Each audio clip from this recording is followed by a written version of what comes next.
How do we know that our sample is different from the null? We can calculate what is called a p-value, or the probability that a sample from the null model would be as or more extreme than our sample. P-values are determined by evaluating some test statistic and where it falls on the sampling distribution of the null model. Null sampling distributions are produced through simulations, through permutation, and through mathematical algorithms. These traditionally have lived in statistics tables in the back of textbooks, but are also built in and or calculated by R.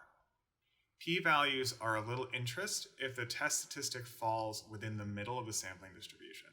However, p-values are of great interest if the test statistic falls somewhere in the left or right edges or tails of the null sampling distribution. P-values become exceptionally small the further out on the tails your test statistic falls.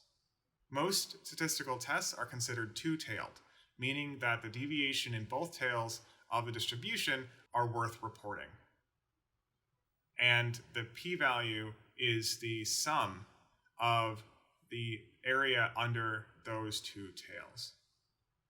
The significance level of a test is denoted as alpha.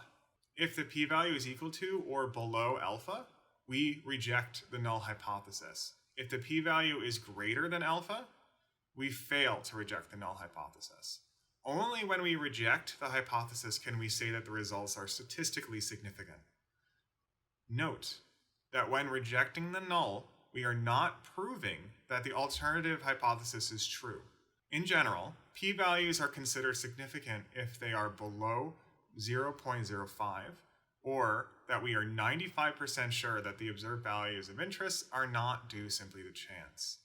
This alpha of 0.05 was suggested by Sir Ronald Fisher in the 1920s, while other alphas, both higher and lower, are used in particular fields. Most statistical tests operate with an alpha of 0.05. Note that p-values are not magic.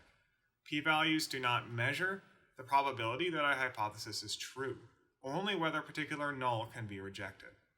P-values also do not measure the size of an effect or the importance of it.